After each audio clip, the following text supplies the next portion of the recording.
YouTube, and welcome to the Witching Hour. I'm your host, WOLFMAN Dan. That's right, the hostess, or the host with the most.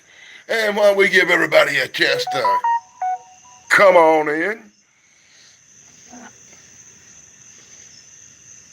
I'll play you a tune. So sit back and enjoy, and we'll give people a chance to get in, and then we'll get things started with a really cool old Bigfoot show tonight.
See if anybody shows up, but it don't matter, the show must go on. Welcome to the show. Ha ha ha ha. I'm your host, Wolfman Dan. You're listening to Pat McCormick with his version of the theme from the Munsters. I thought it would suit the show tonight.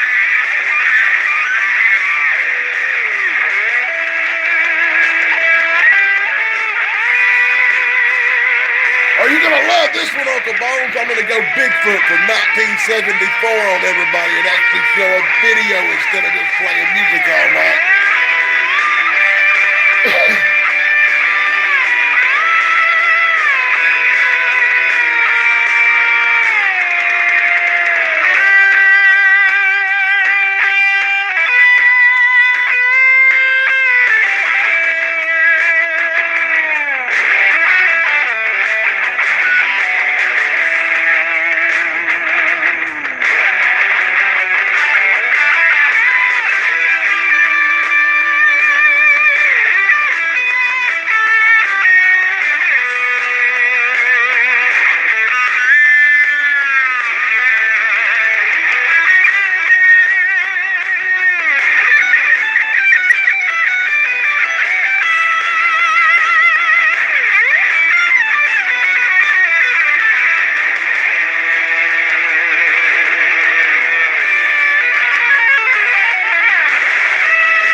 That's right, I'm your host, Wolfman Dan. Come on in and sit back and relax. I'm going to spin one more tune, and then I'm going to put on a feature presentation tonight. I'm actually going to show a video here on the Witching Hour. I'm going to show a movie from 1974 called The Original Bigfoot, and it's going to blow everybody's mind on what they thought about Bigfoot back in the day.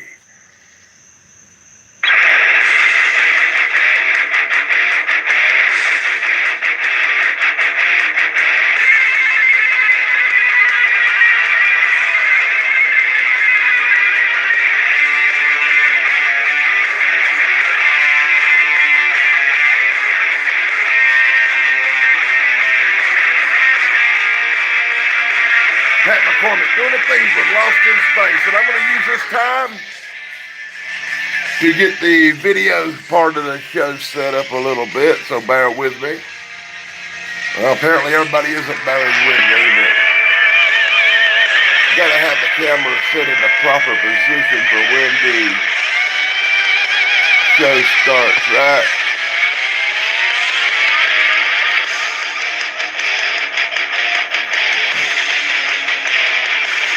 Does that look? Does that look cool? I see the whole screen.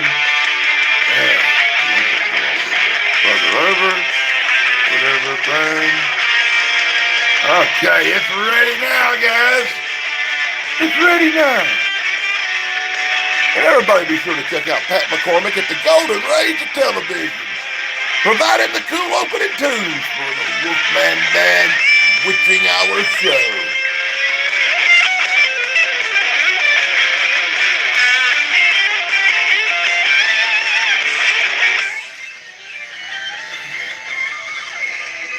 I hope you enjoyed the opening tunes.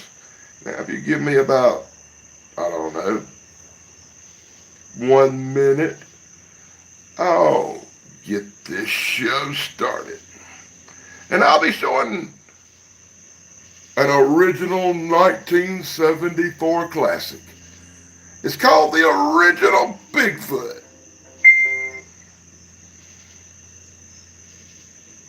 It's a Bigfoot documentary put out by 20th Century Fox, based on the famous urban legend of the Bigfoot, including the 1967 Patterson-Gimlin film and other stuff you've probably never seen. So sit back, relax, fire up a stogie, get your stuff together, and enjoy our feature presentation. By many teams of cameramen in more than 100 locations around the globe. Scientists representing the world's foremost research centers took part in the examination of the evidence. The facts that will be presented are true. This may be the most startling film you'll ever see.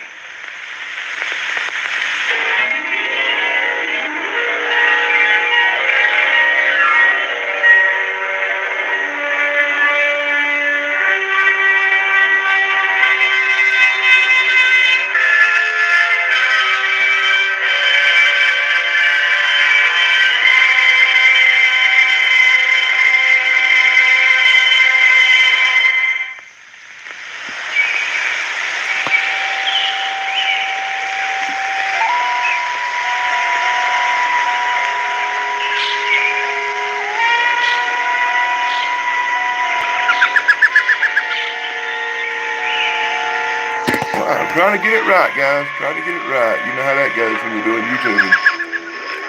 There it goes. I think that's perfect, right?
Investigators have discovered a set of very strange footprints.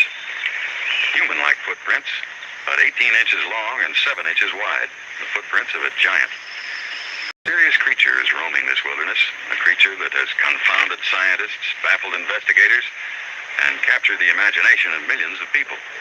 We've all heard of the reported sightings of this creature, a creature most of us know as Bigfoot. We've read about it in our newspapers and heard about it on radio and television. And some of you, like me, might have been skeptical about these reports, wondering how it could be possible for a sizable population of 8-foot, 500-pound monsters to live among us on the edge of our industrialized society. Well, I was skeptical, but I was also tantalized by what I heard. So I decided to find out for myself whether Bigfoot was fact or fiction. I did this by going out to talk to the eyewitnesses, questioning scientists, by examining the footprints, by looking at and listening to all of the available evidence. What I found out, I will now show you. A body of evidence difficult to ignore. First, there's the fact that this phenomenon is nationwide.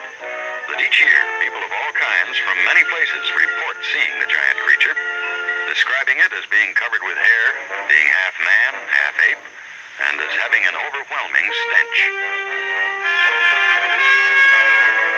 In the last decade alone, there have been over 300 reported sightings of Bigfoot in America. It's called by different names in different parts of the country, like Momo, or the Fouke Monster, or the Skunk Ape, or Sasquatch, or the Noxie Monster. But whatever they call it, the people who see it are all describing the same thing. I felt something staring at me, or a feeling of being watched. And I turned around, and that's when I saw Bigfoot. I was terrified. Well, I was in shock. Totally unexpected. And the only equation I could make on this thing is that it was a gorilla. And we saw this hairy-looking animal crossing the road on its hind legs, and I can't tell you for sure what it was, but I believe it was Bigfoot. In spite of such eyewitness testimony, there are scientists who say that creatures like Bigfoot do not exist, that such monsters dwell only in our minds, not in our forests. They point out that man has always been quick to believe in monsters, and that these beliefs are born out of the unknown and nurtured by the unexplained.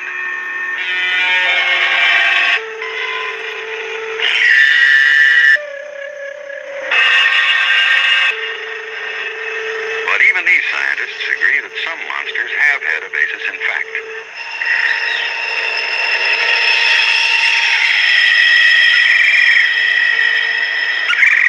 For centuries, Western man had heard rumors about a legendary man-monster that roamed the jungles of darkest Africa. It wasn't until the late 19th century that science caught up with this legendary monster, calling it the gorilla. New legendary creatures are continually being found, like the Komodo dragon and the okapi, both discovered only in this century.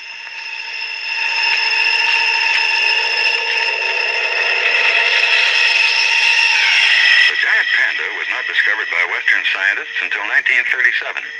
It is still rarely seen in its natural habitat, the bamboo jungles in the mountains of China. New species are, in fact, being discovered and classified each year. New mammals, reptiles, fish, birds, and thousands of new insects. People, too, are being discovered, like these Indians, the Tasadai, a Stone Age tribe living on the island of Mindanao in the Philippines. These primitive people lived on the edge of civilization, unknown and undiscovered by modern man until 1972.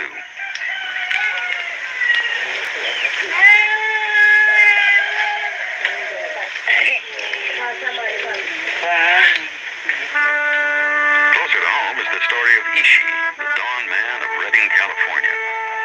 This sole surviving member of an otherwise extinct tribe of American Indians, the Yahi, lived in the forests nearby Sacramento without modern man's knowing it. When he emerged out of his Stone Age isolation in 1912, he was living proof that creatures like the Bigfoot could live among us without our knowledge.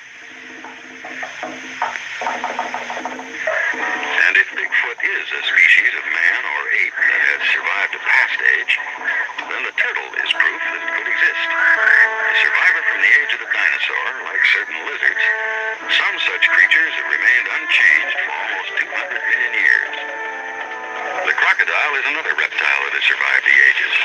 More proof that creatures from the past are alive today. There are even survivors of past ages that were once thought to be extinct, like the coelacanth, a species of fish scientists believed extinct for 60 million years, but found alive in the waters off South Africa in 1938. And like the creatures that dwell in Loch Ness, a mysterious lake in the Highlands of Scotland. Here in these waters dwells a family of monsters that some scientists believe are survivors from the age of the dinosaurs.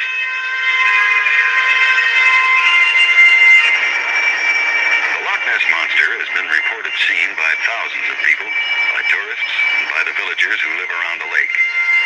And yet for years, the scientific establishment has denied the possibility of the monster's existence. Denied it even though its history goes back to the year 565, when a saintly monk first wrote about his encounter with the creature. Denied it even in the face of contemporary accounts, like that of the Reverend Father Brucey. We were standing on the jetty by the boathouse, just on the left there, and looking across to the bay, we saw a sudden tremendous turmoil in the waters. And without being able to see anything, what was causing it. Then suddenly we noticed this huge black head moving along, 7 or 8 feet out of the water, very, very slowly, coming towards the diagonal direction. And then after 15 seconds it went down. But we never saw any humps. But it was very exciting while it lasted. A creature like the one Father Brucey saw was photographed in 1934 by a vacationing London surgeon, Robert K. Wilson. But scientists rejected that photograph as evidence, as they did this one, taken in 1951 by Lachlan Stewart. A photograph which shows the mysterious humps that undulate on the creature's back.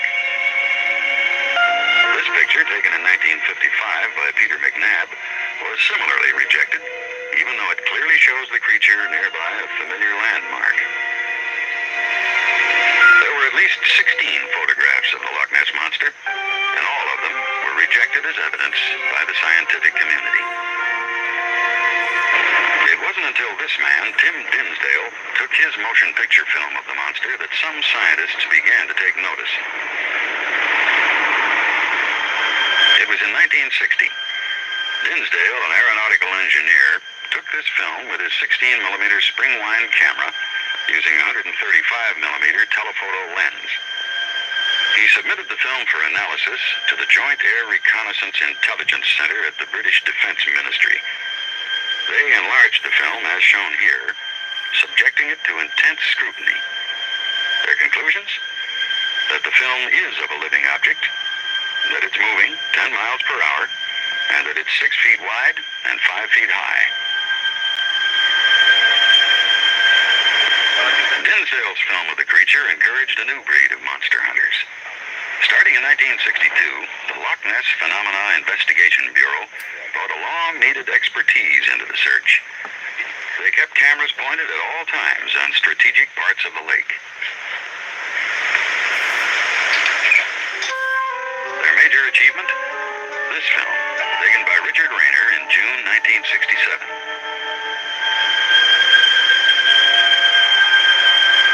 British Air Force scrutiny of this film led to the conclusion that, like the earlier Tim Dinsdale footage, this was a picture of a living object of some size.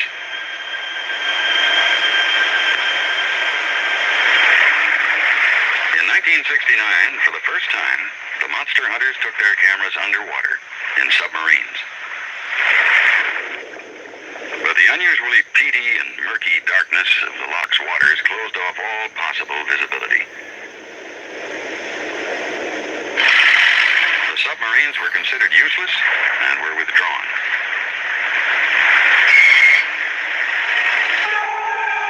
Better results have been achieved with sonar, sound waves which collect echoes off whatever object they bounce. The echoes are converted into electrical signals on shipboard graphic recorders. 3 times, in 1969, 70, and 72, research teams acoustically exploring the depths of Loch Ness have had contact with large moving objects. Objects which some claim are the Loch Ness Monster.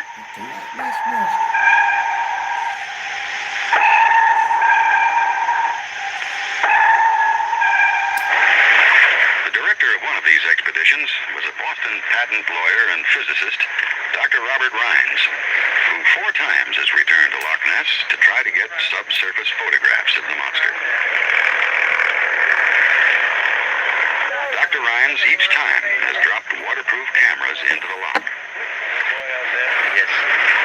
That's right on the edge of the slope. It's in about 60, 65 feet of water. It's going down. So what we'd hoped to do was to lower this there and have this sink into the silt and so forth.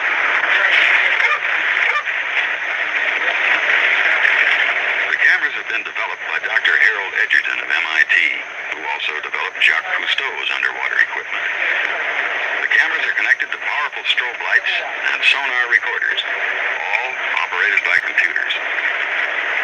On at least 2 occasions, objects larger than 30 feet, like the Loch Ness Monster, have passed through the sonar beam.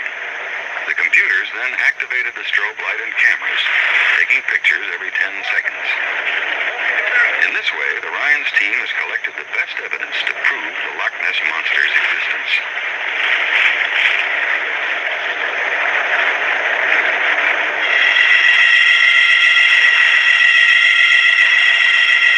From 100 feet below the surface, they have achieved dramatic photographs, while at the same time recording sonar tracings. Tracings which indicate the passing of 2 large marine animals. On the sonar tracings, even the oft-reported mysterious humps of the creature registered. The photographs are close-up dramatic pictures of a fin, about 8 feet long and 4 feet wide. The fin of the Loch Ness Monster. Reptilian film. Now that we know that it's there, what is it? Substance which could Tim Dinsdale, who has interviewed almost every living eyewitness of the monster, has an idea. Then you get this tremendous body. The forward limbs, I think, are rather smaller than the rear ones. These curious humps, of which I think there are 2 basically at the pelvic and the shoulder girdle. And this region in between seems to be able to change shape. People have seen the back changing shape. They've actually watched it. And then right up the back end, you have, I think, a tremendous swimming tail, like a crocodile's tail, which is used to propel the thing through the water. This mock-up, based on eyewitnesses' descriptions and the various photographs, suggests that the Loch Ness Monsters are a family of plesiosaurs, animals believed extinct for millions of years. I want one too. As we learned with the coelacanth, extinct is not as final as it sounds.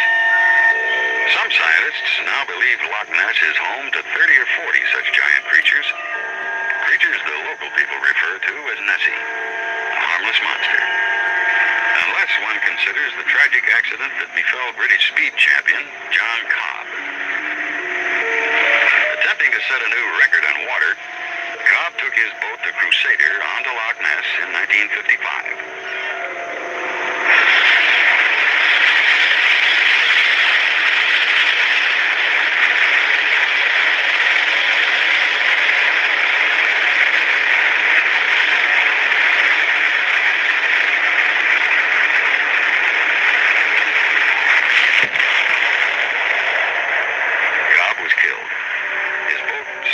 Mysterious turbulence. Indications are that this was caused by the wake of one of the loch's monsters, which was trying to avoid Cobb's thundering speedboat.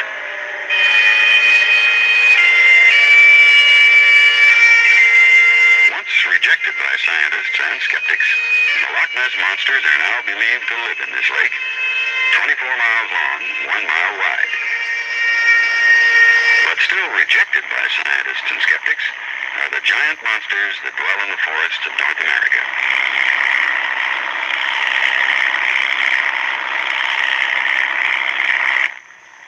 There's still an uncharted wilderness in America where unknown creatures could live. Hundreds of thousands of square miles unexplored by man, mapped only by aerial survey. The wilderness extensive enough to conceal a large population of hairy giants.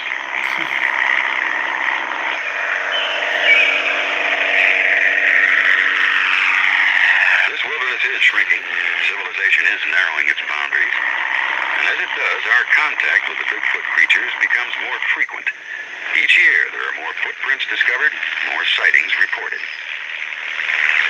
On the edge of the Oregon wilderness, in the Dalles, Bigfoot investigators have now opened an information center, not unlike what was done at Loch Ness, to keep abreast of the increasing reports of such sightings.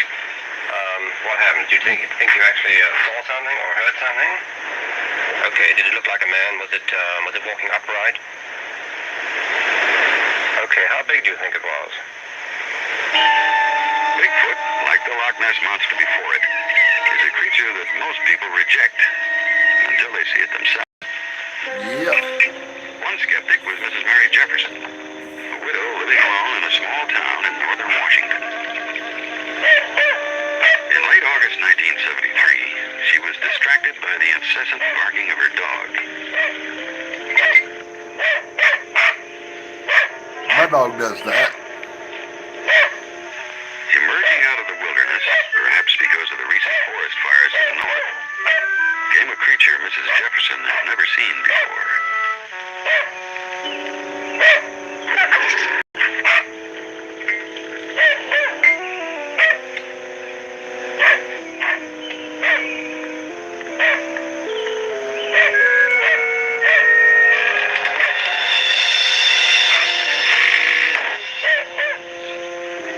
Later, an investigation team discovered giant footprints where Mrs. Jefferson said she saw the monster, providing supporting evidence to her testimony that Bigfoot had walked in her backyard.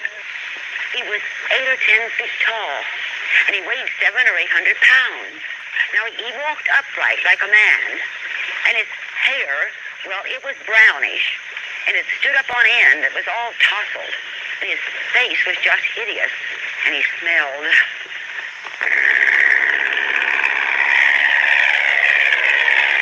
The search for Bigfoot in the United States is in its infancy. The search for a relative of the Bigfoot has already been underway in Asia for over half a century. In the Caucasus and Pamir mountain ranges of Russia, scientists have found proof of a Bigfoot creature, which they call the Almista. In the nearby Himalayas, the highest mountains in the world, Western explorers and investigators have pursued the riddle of another elusive man-ape, the hairy giant known as the Abominable Snowman, or the Yeti. Part of the mountain people's lives for centuries, the snowman only became known to the West in the late 19th century, when British mountaineers began to attempt to conquer Mount Everest. But it wasn't until 1951, when veteran climber Eric Shipton discovered a new pass at 19,000 feet, that actual evidence was collected.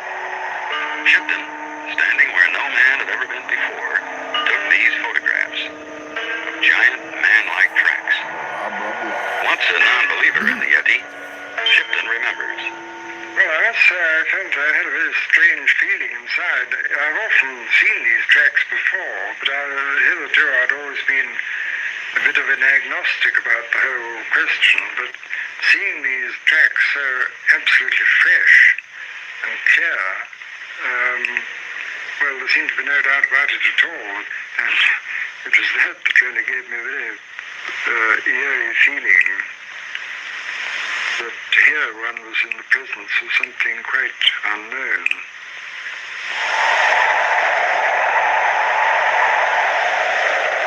Although these strange footprints puzzled the scientific community, they reinforced the startling story told by a veteran explorer. Nicholas Tombazi of Athens, Greece, a photographer and a trained observer, had claimed he saw the abominable snowman on an expedition to Everest in 1925.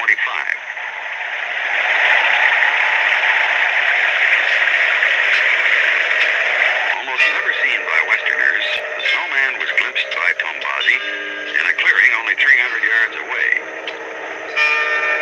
Tombazi described it as a dark and hairy, man-like creature that was grubbing for roots with a stick. Other evidence to prove the snowman's existence has been collected. In 1958, one expedition discovered this cave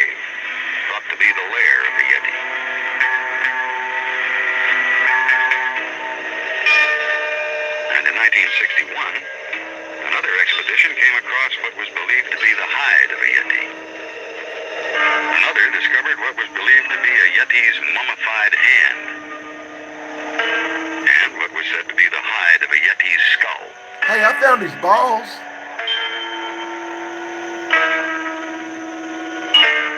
Some anthropologists believe that the abominable snowman is a very primitive species of man. Others think it's a giant anthropoid, an undiscovered ape that has evolved in a direction other than man.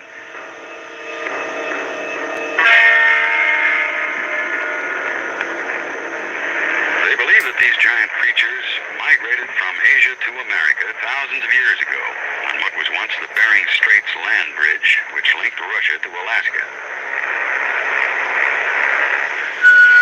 In support of this theory, there is the evidence of Bigfoot's continuous presence in Indian history, appearing in various forms on totem poles and paintings, and being called by different names, like Gilwick, Selatik, Oma, Bukwas, and Sasquatch.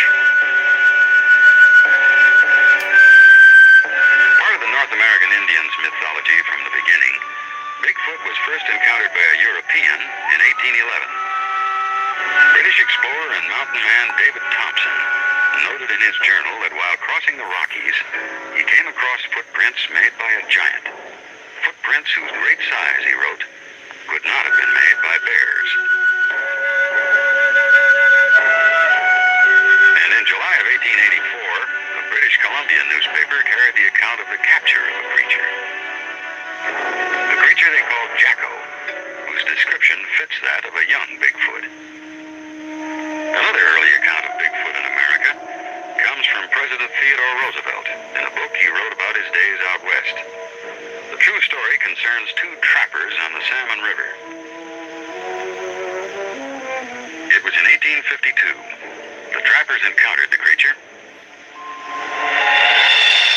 Violence followed. One of the men was killed. Roosevelt wrote that he believed the story. In 1924, in British Columbia, a vacationing prospector, Albert Ostman, reported that he was captured and held prisoner by a family of 4 Bigfoot creatures.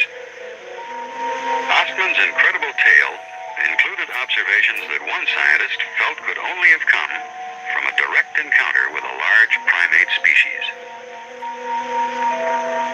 Ostman signed an affidavit before his death, attesting to the truthfulness of his story.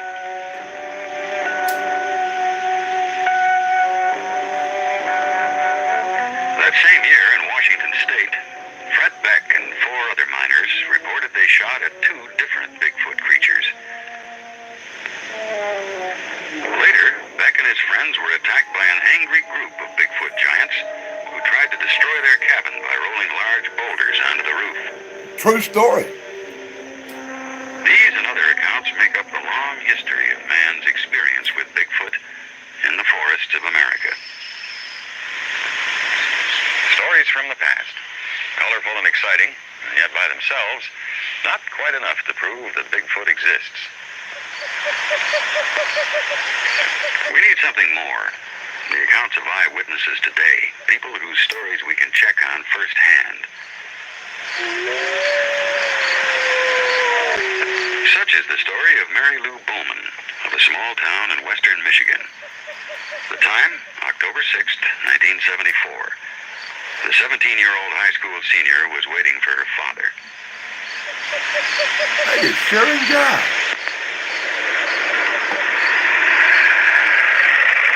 Don Bowman, a former high school football coach and now a respectable businessman, had never heard of the creature that he and his daughter were about to encounter.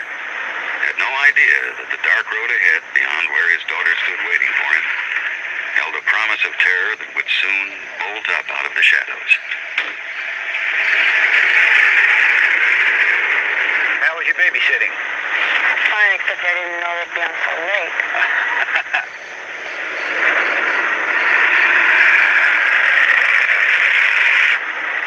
I had to spend a whole weekend now doing homework.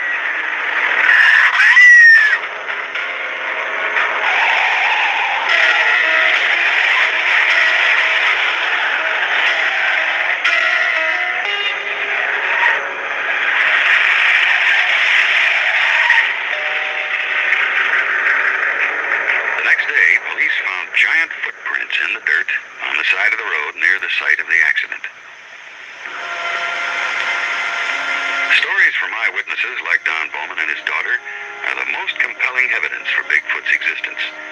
They are, in fact, Exhibit A in our investigation, and there are hundreds of them. Like this one from former Sheriff Oliver Potter. Like I say, I'm a barn in the wood, the Cascade Mountains. I know the animals that are here. This was something different that I had never seen before. A large creature, about 7.5 to 8 foot tall. It was grayish black in color. And as it went away from me, I seen the backside of it, walking as a man would walk on its hind legs. There were 4 of us in the car when I was the first one to sight it. We pulled up on the freeway and pulled back for optimum viewing. Oh, I'd seen people from the same location and in about the same spot before. Humans up there. It probably was twice the size. And it was a dark, dark brown, just swaying back and forth, sitting on a rock. It moved more or less like a man, and it was about 6, 7 feet tall and probably a blackish brown color. And I couldn't see his face because it was running away from me across the road. And I actually, her and I both saw it disappear into the brush. Like I say, I was born and raised around here, and bears just don't walk on his hind legs that long. Another eyewitness of the creature was Shirley Adams, a teacher and school bus driver in a small town on the coast of northern Washington. A long-time resident of the area, the young school teacher had often heard stories about the giant, hairy, ape-like monster, but she had never seen it. Never thought she would.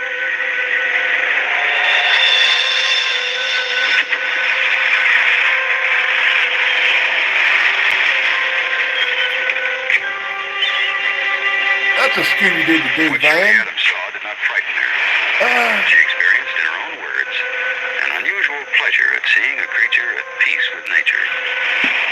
She observed the hairy giant for several moments and considered it not in terms of fear, but in terms of wonder.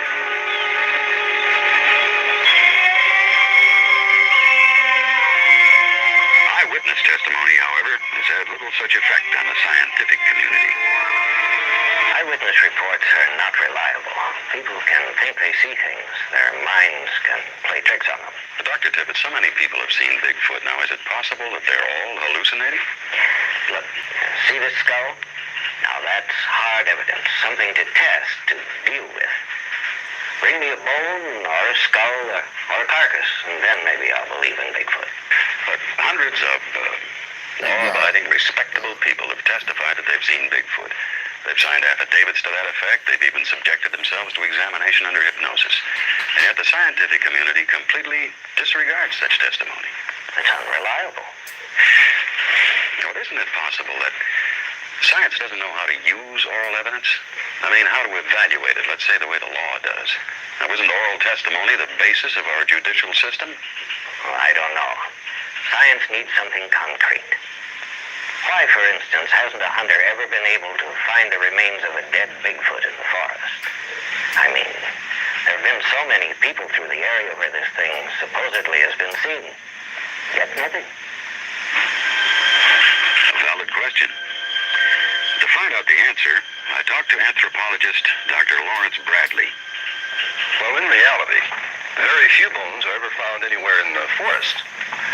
When an animal dies, it's immediately eaten by another animal. This is a disposal service of nature at work. I go up in the woods in Oregon and Washington all the time, and I'd never seen the remains of bears or even mountain lions. And these animals are in abundance up there. Dr. Bradley, it's been suggested by some people that maybe the Bigfoot creatures bury their dead. That's remotely possible. If Bigfoot is, as some of us think, a humanoid, a species of animal more man-like than beast. But it is possible. Yes, but it's a proposition completely rejected by my colleagues. But then my colleagues completely reject the possibility of Bigfoot. Bigfoot, most scientists say, cannot exist. But Dan Malachny of Deer Lodge, Montana, disagrees. I don't care what other people think. I saw Bigfoot 10 years ago. I was with 11 other Boy Scouts at the time. And we were camping 18 miles south of Butte in the Deer Lodge National Forest. We had walked in to the forest about 5 miles that day. It's not over yet. We got another mile. John, did you get a new OA flap? Not yet. I started another hour's service. Oh, God, my boots are killing me. You're not the only one, man. They went down in there and they found cars smashed. After setting up camp, Dan and his friends ate dinner and then sat around and talked, telling jokes until bedtime. The boys were all in their bedrolls and fast asleep by 11 o'clock.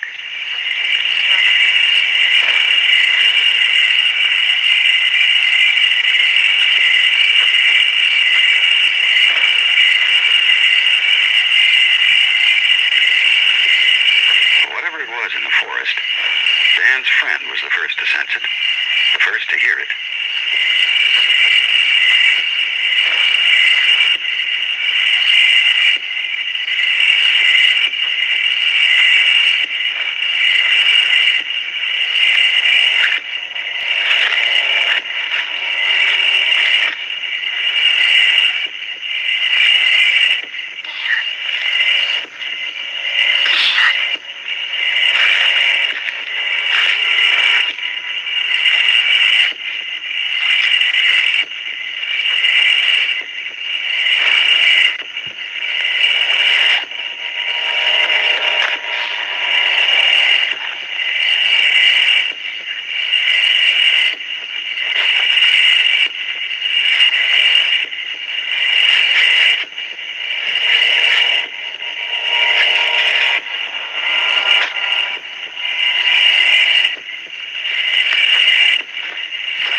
Dan and two other boys saw the giant monster. It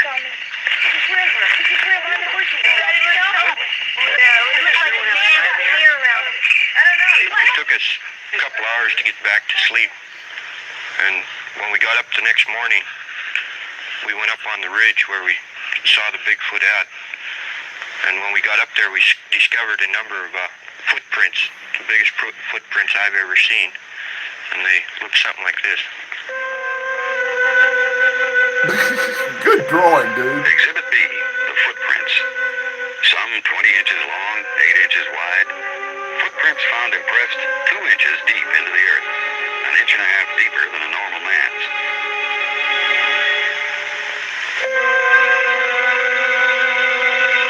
Footprints that show that a giant walks here, moving on 2 feet as a man moves. Footprints that should be permitted to establish the existence of a creature, if, after all, fingerprints can be used to hang one.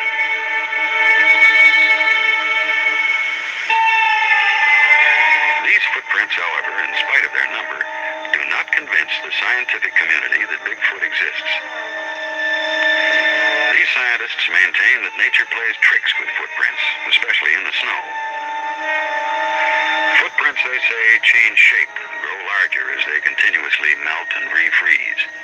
I asked Peter Byrne, formerly a big game hunter in the Himalayas, about this theory of distorted footprints in the snow. To shoot one. Small footprints do melt out. This is true. Footprint of a deer, say 2 inches across, may become 5 or 6 or even 7 inches across when it melts. But they do not melt with any uniformity. So that if you had a line of these footprints, the melted footprints of a small animal, they come out completely out of any uniformity, different shapes, squares, circles, oblongs, and so on. And I think it's ridiculous to suggest that a small animal and the melting snow could really make a Bigfoot track. Some believe that the giant footprints are made by bears, who, as they move, place their hind feet into the tracks of their front feet. I don't think this is possible. The footprints that I've seen are very definite. They're very definitely the foot of a large bipedal hominid, a human-like creature with 5 toes. When you get an overlap, you get a confusion of toes and heels and so on. These are clear-cut footprints, and in my mind there's no mistake. They could not be a quadruped. If the footprints are not distorted by nature or made by a quadruped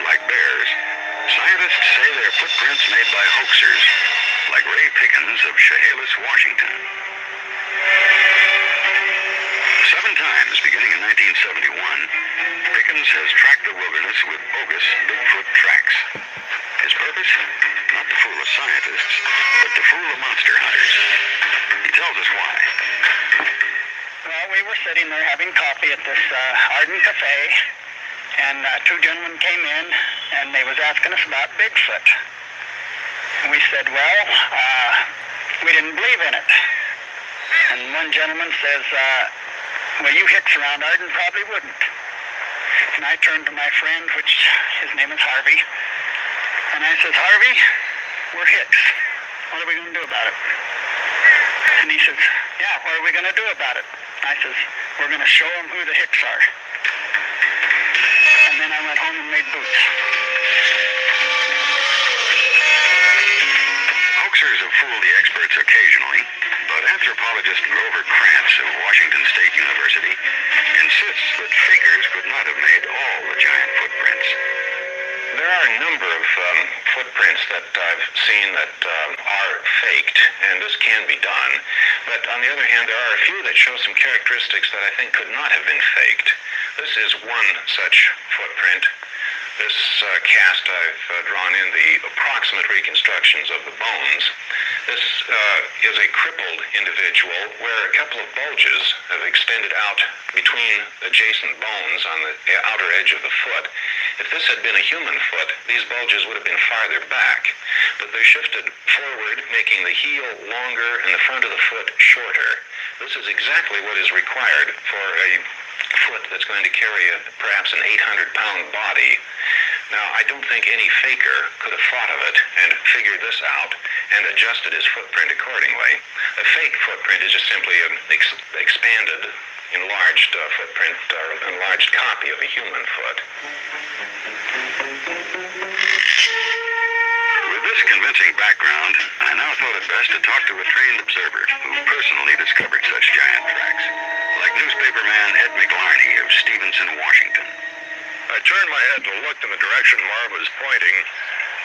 Down below us, for as far as the eye could see, were 2 sets of tracks coming parallel up this terrifically steep ridge. They crossed the road. We walked up the road just a little bit farther, and they crossed the road right in front of us. Big, big tracks. They were firm tracks, and obviously the kinds of tracks that people have talked about when they described Bigfoot.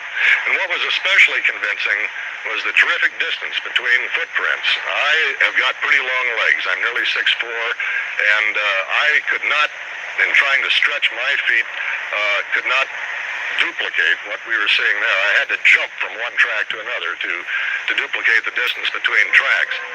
In the first place, I do not think that any human being would have been physically capable of marching up that ridge in that deep snow. In the second place, that superhuman strength was required to do it.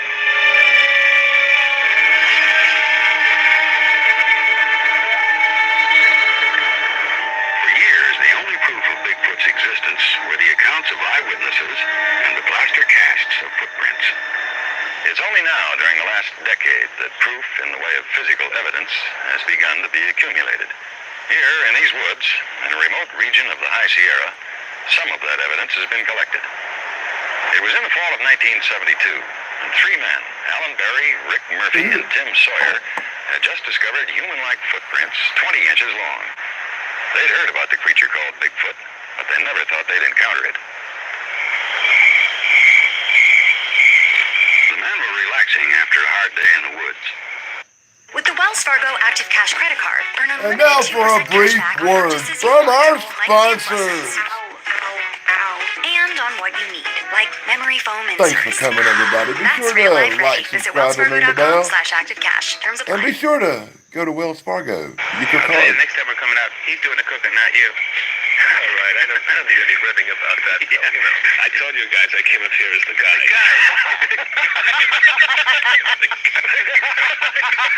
You believe that? And next time, Mel can do the cooking. That's a good idea. Well, I'll go home with Berry Berry. I told you like that.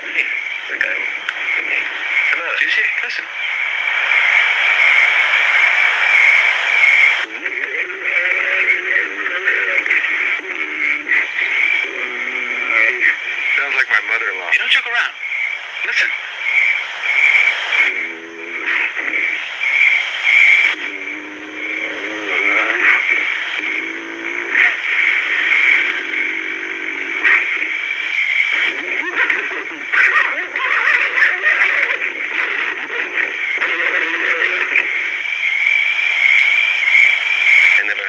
that before. Me neither. I'm gonna get that on the tape recorder. Fortunately, on this trip to the Sierras, Alan Berry had his tape recorder along to record the sounds of various birds and animals. Calmly, he reached for this, and not for his rifle. Where's it coming? I don't know.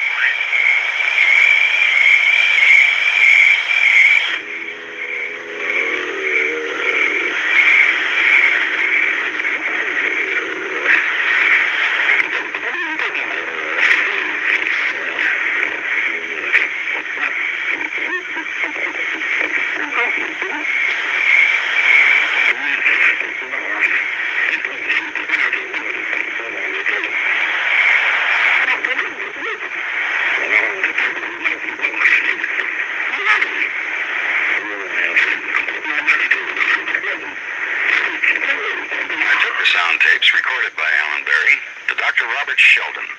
Not knowing what strange creature made these sounds, Dr. Sheldon subjected them to a rigorous computer analysis. How do you go about analyzing these tapes? The first thing we do is to digitize the sound into the computer. Digitizing consists of converting each second of sound into 20,000 numbers that are stored in the files on the computer. We can select any portion of this we'd like and do a frequency analysis on this portion. We've chosen the sound from the tape because it seems to have an unusual formant structure. Do you mean that you've picked just a certain part of this tape, one section of it? We've taken a section of this tape for analysis, much like a scientist might take a piece that he wants to analyze and look at it under a microscope. This particular sound that we're looking at has a frequency structure that's lower than the normal male human voice.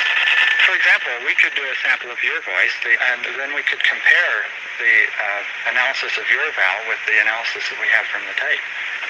You can speak into the microphone here, and we can record that into the computer. Just say ah. Ah.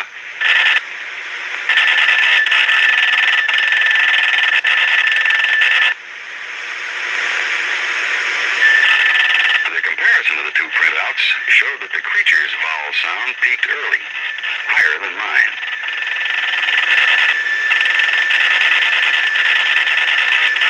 My sound edged out at a secondary lower peak. I asked Dr. Sheldon what he could learn from these comparisons. Human male has a vocal tract on the average of about 17 centimeters long. This analysis tells us that based on the formant frequencies of this sound, we would have a vocal tract about 25 centimeters long. I see, so that could give you some idea of the size of whatever creature made the noise. Yes. We could say that the vocal tract that produced these sounds would have been at least 50% larger than a human male. And that means that if I'm over 6 feet tall, the creature that made this sound must be over 9 feet tall. That's probably true, yes. Are there any other tests that you can do to analyze the tape? We can do what we call a formant track.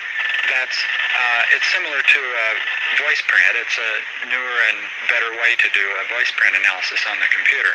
We can look at the movement of the frequencies and say something about the articulatory flexibility.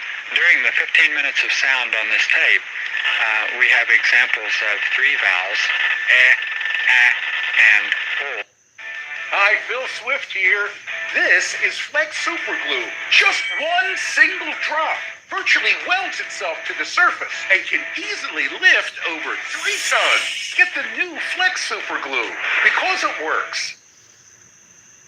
But nowhere on the tape is there the sound E. Now, the sound E requires moving the tongue forward in the mouth. And if we look at the physical structure of, say, a gorilla, the gorilla has the neck at a different angle, and it's impossible for the gorilla to move his tongue forward in order to make the E sound. The fact that we don't see this sound on the tape suggests that this creature perhaps did not have the ability to make that sound. Do you know what made these sounds? No, I don't. Exhibit C. The sounds made by an unknown creature, probably Bigfoot. That consists of sounds that seem to indicate that the creature is more man than ape. Similar sounds to those heard by Alan Berry and his friends have been heard by others, by those on expeditions searching for Bigfoot, and by men like Hal Williamson of Idaho. Williamson, a longtime fisherman and outdoorsman, was vacationing in British Columbia, Canada, when he first heard the strange sounds, coming, it seemed, from a great distance.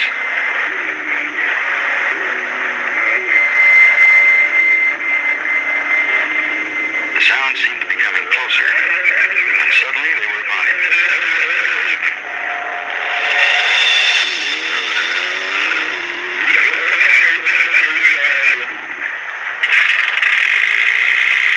Sportsman, Williamson was determined to find out more about the creature he heard and saw.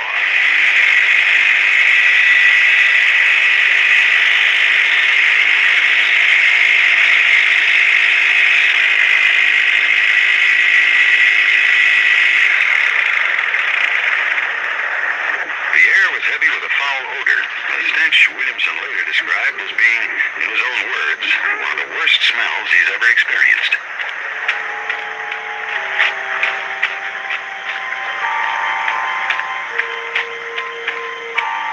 Curiosity outweighing his fears, Williamson, unarmed, made his way to the area where he had spotted the Bigfoot.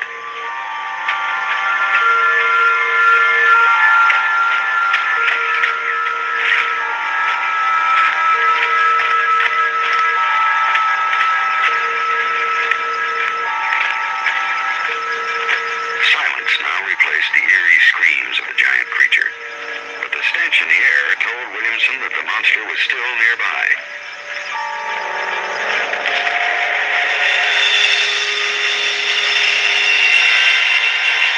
Later, hair found nearby was classified as belonging to no known animal. Did they talk up? Spurred on by the increasing numbers of sightings, by the accumulating data pointing to the creature's possible existence, more and more organized expeditions are taking to the field to find a Bigfoot. This one is under the direction of Robert Morgan of Miami, Florida. The expedition hopes to photograph a live Bigfoot or produce evidence of a dead one. They believe a colony of over 200 Bigfoot creatures inhabits the unexplored wilderness of the Pacific Northwest. The expedition has tried to anticipate the creature's movements, running the roads, keeping a watchful eye for any evidence of its passing.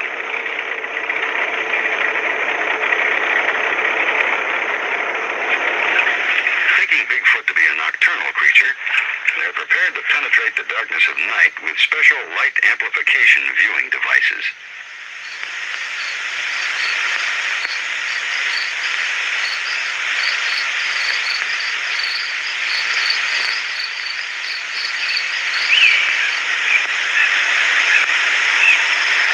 Morgan, a former government computer specialist, began to pursue Bigfoot only after having seen one, he says, in 1957.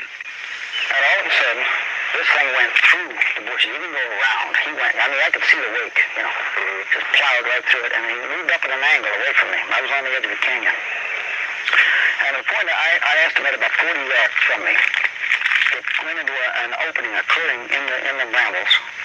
And what I saw was the most man-like looking gorilla, in my estimation, that I'd ever seen. Okay. And that's traveling slow. Expeditions like this one have gone out armed with tranquilizing guns and cameras.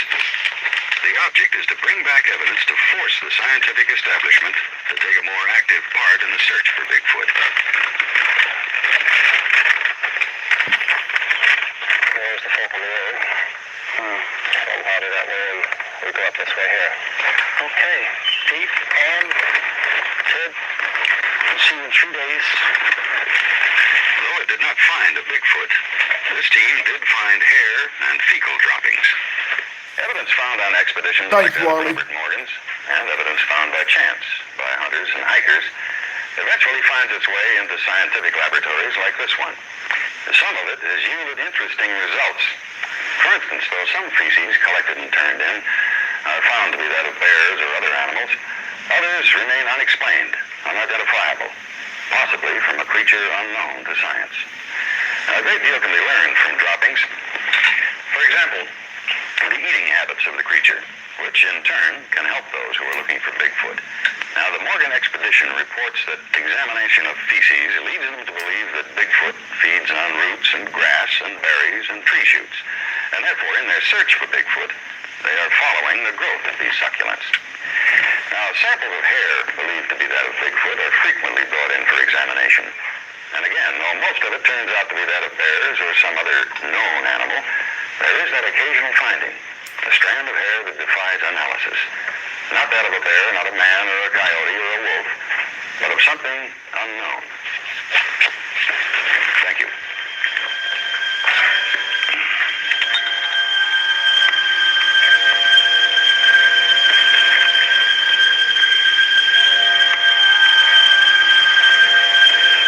Several times such hair samples have stymied scientific definition.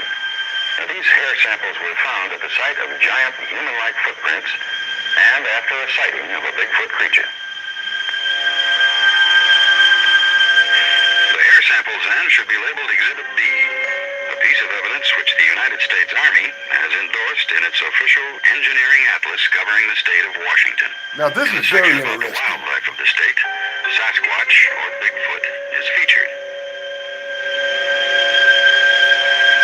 The text goes on to report that hair samples sent to the FBI labs have defied analysis. Exhibit E, the Minnesota Iceman. What might have been the only body of a Bigfoot ever found by modern man. At first, nothing more than a carnival exhibit, a rotting corpse partially visible in a block of ice. Later to be thought of by at least 2 international scientists as an unknown large primate. Perhaps the dead body of a young Bigfoot. This unusual evidence mysteriously disappeared in 1968.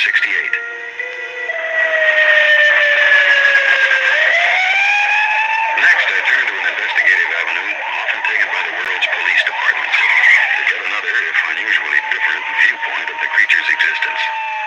A viewpoint the police departments in Miami, Boston, Los Angeles, and even Scotland Yard have called upon to help solve seemingly unsolvable crimes. I went to Peter Hurkos, the world's foremost psychic detective, at his home in Los Angeles.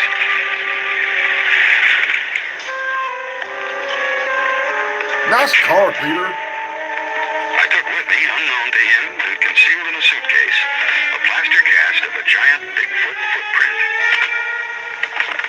Hurkos, who has worked with police on such cases as the Boston Strangler and the Ann Arbor murders, has the unusual psychic gift of being able to read facts from unseen objects, to sense the reality and truth of such objects, and to describe in detail, from telepathic images in his brain, what is hidden from his view. I didn't know what to do with it.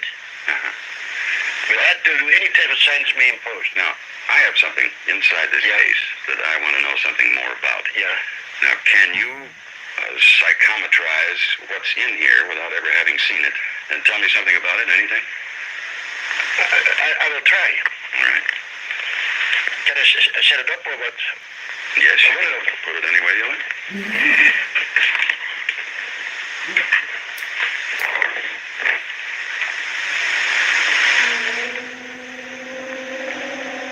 That's in half man, half animal.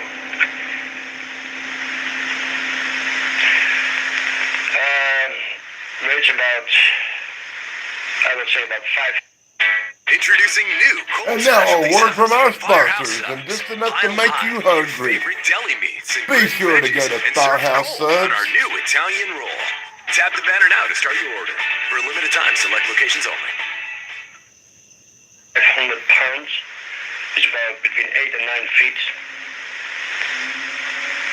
Lives in cave. Lives in cave.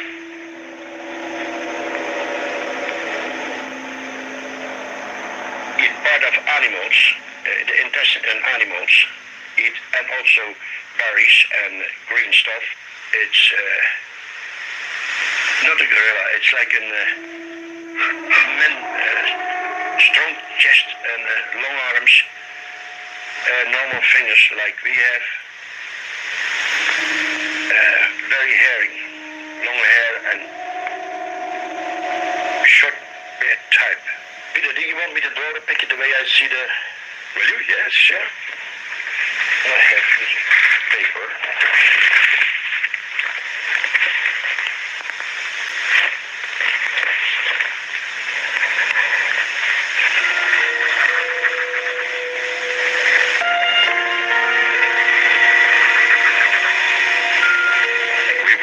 Dazzling display of Peter Herko's psychic powers.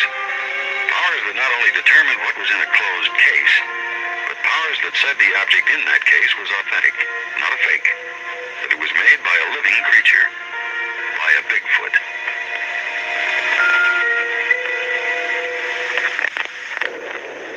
Exhibit F, Peter Herkos, the vision of a psychic detective. A psychic detective? For Exhibit G, I traveled to a small Washington town not far from the Canadian border, increasingly more intrigued by the abundance of psychic and physical evidence. The most compelling evidence for Bigfoot's existence, however, remains the eyewitness reports. And the most compelling of these are when the creature has been seen at the same time by more than one person. Now, in police work, this is called corroboration, and it's another way to establish the truth. Now, there are scores of such corroborative stories in the Bigfoot investigation, but the most interesting to me are these. This file contains the accounts of over a dozen sightings of Bigfoot, all taking place within a 30-day period in this small Washington town. It was during a salmon run on the river, and Mr. and Mrs. Tom Stern were the first to encounter the creature.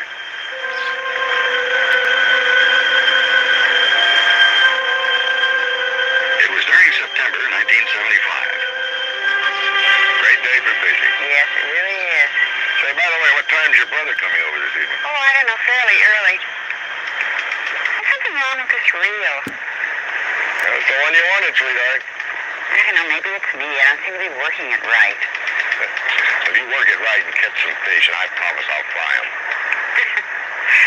Would you mind taking a look at it?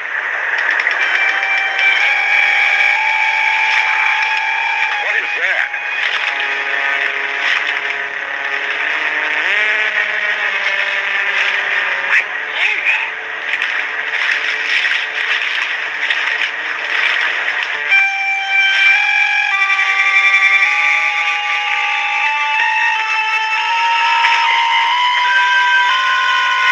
You gotta love these recreations.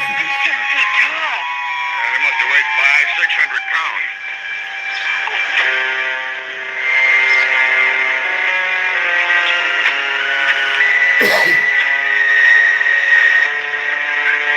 It's twice my stride. Mr. and Mrs. Stern's sighting of the hairy creature, backed up by their discovery of giant footprints, was to be followed by a more terrifying experience. Police cards on file at the county sheriff's office recount the horror of that second encounter. 10:10 p.m., September 12, 1975. Rita Graham was alone in the living room watching television.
sightings in the town within the next 3 weeks, the most dramatic of which took place in the early morning hours of September 16th, while 3 Indian youths were fishing on the Nooksack River.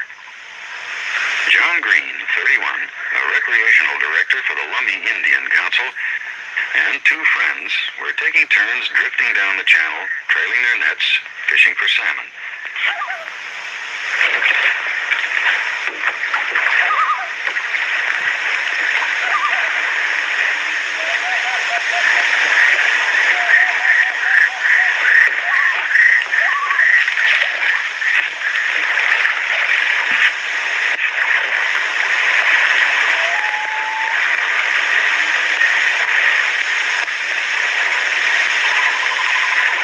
I'm out of milk and I'm having to drink my vodka with fruit juice and it's killing me. 50 feet upstream, John Green heard a strange noise. He became aware of a strong, unpleasant smell, felt something tugging at his nets, but he saw nothing.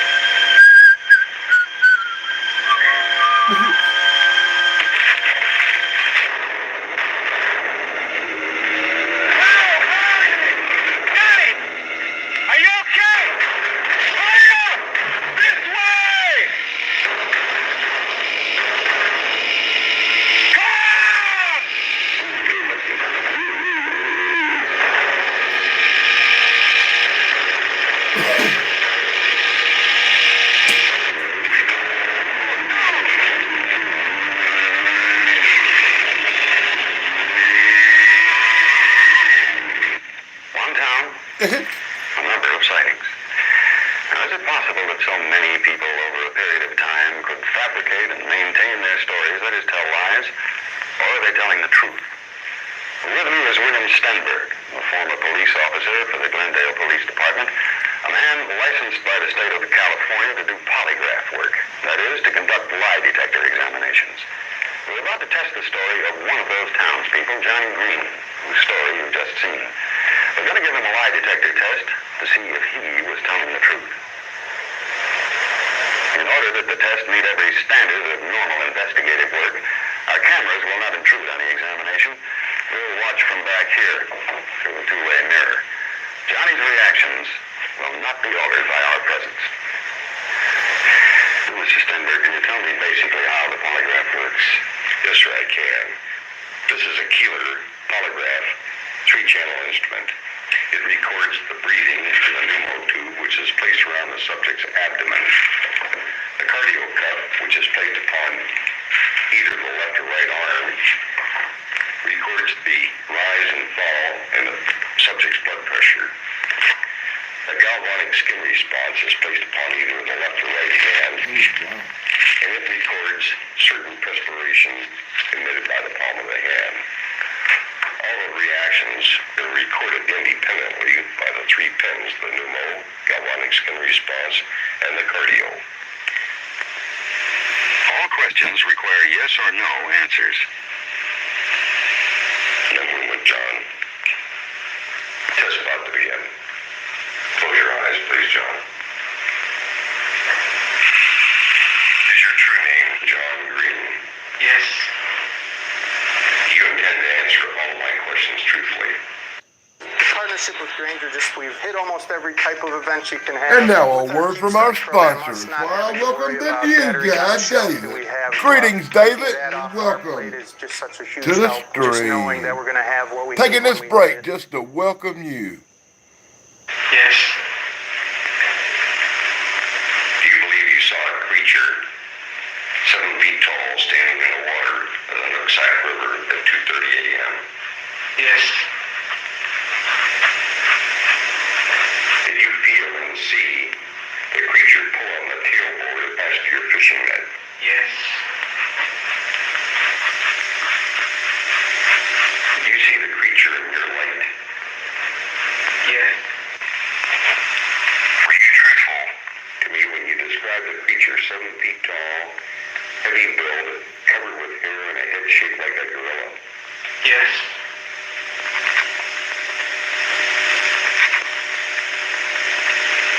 To complete a polygraph test, Stenberg asks the same 12 questions 3 times each. Have you lied to me on any of these questions? No. Test is complete, John. Please remain seated.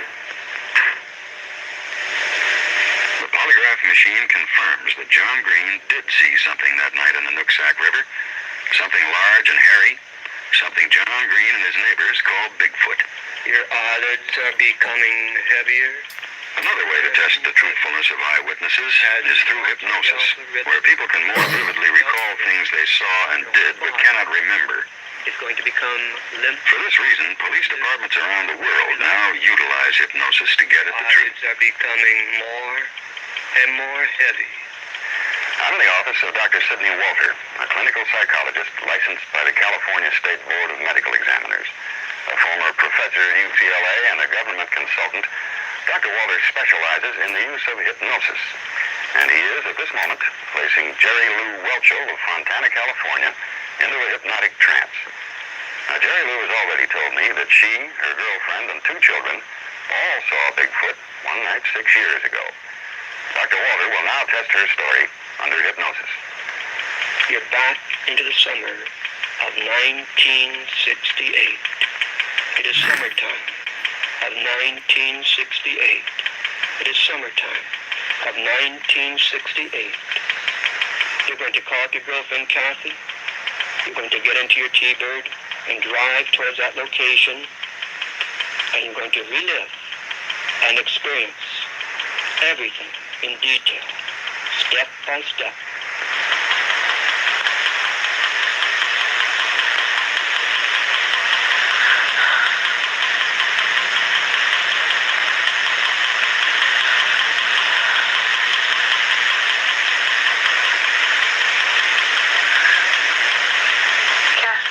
Kathy?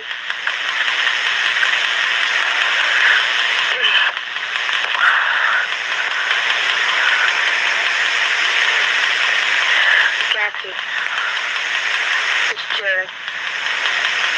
Is Jane over to your house? Or you just left here? Yeah. No, he said that they were going up to see about that monster. Yeah. Okay, you want to go? I'll get the kids ready. Okay, see you in a few minutes. Okay, get your coats on. Okay, come here, Sherry. Jerry Lou, now actually in a deep hypnotic trance, is recalling how she and a girlfriend went out to a deserted drag strip to investigate the reports of a monster seen there the night before. Now get back in the seat and sit down. Is Kathy home? You ready to go? Okay. Now where was it? The drag strip.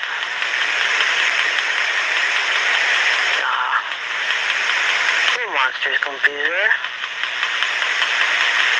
No. Okay. Oh, heck. Carson. Kathy, look out. Get down, get down, get down.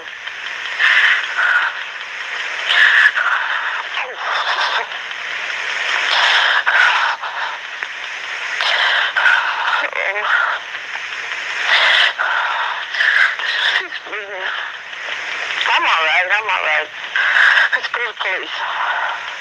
Come on.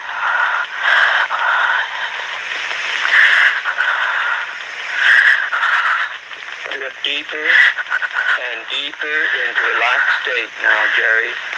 Drift deeper and deeper into a relaxed state. You could hear me clearly. Let your whole body become calm and relaxed. Now you can recall scenes as I ask you questions. They'll be very vivid, very clear to you, but you are safe and sound. You are safe and sound at home.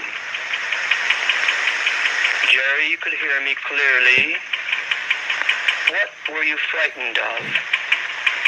It was big. It smelled terrible. It was big and smelled terrible? Yes. It just... It smelled terrible. It smelled terrible. Can you describe what frightened you even more? Most of all, as it getting to the kids. It's terrible. Terrible.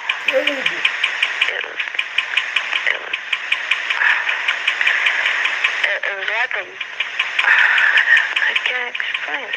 It's just big, hairy, and it hurt me. How big do you believe it was? Using hypnosis as a tool to help us establish the truth, we have verified an actual eyewitness account of an encounter with Bigfoot. What touched you, Jerry? Exhibit H, the still photographs. This one taken in 1965 in Oregon by an experienced woodsman, Zach Hamilton. And this one taken in 1974 in British Columbia, Canada, by an Ohio woman on vacation. Yeah, well, I don't know about that one. And a third one taken in Alaska in 1973. But that one's real.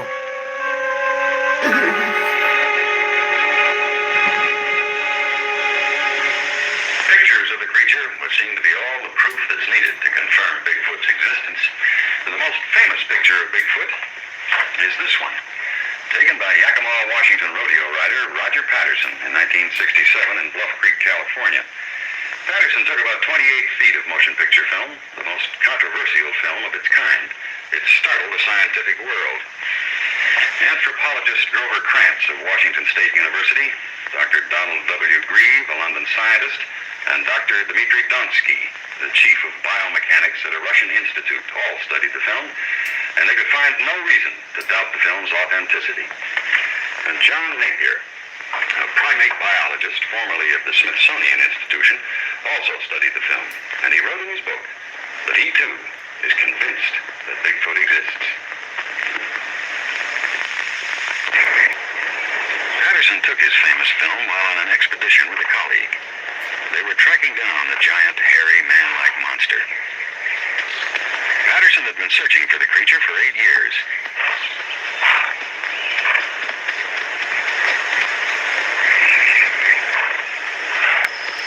Suddenly there was a commotion. Patterson's horse reared, throwing him. Patterson grabbed his camera and filmed as he ran. Here is his actual footage, the images he captured. What he called the abominable snowman of America, or Bigfoot. If this film is legitimate, then there can no longer be any question about Bigfoot's existence. To verify its legitimacy, I went to anthropologist Grover Krantz at Washington State University. There is one film that was made by Roger Patterson in 1967 of what appears to be a Sasquatch that I am reasonably convinced now is a legitimate piece of film. I've checked just about every possible measurement of that film, having looked at it, at least 50 times now. I don't think there's any way Patterson could have figured this all out and faked it. I also asked Dr. Jeffrey Bourne, director of the prestigious Yerkes Primate Lab in Atlanta, Georgia, to analyze the film.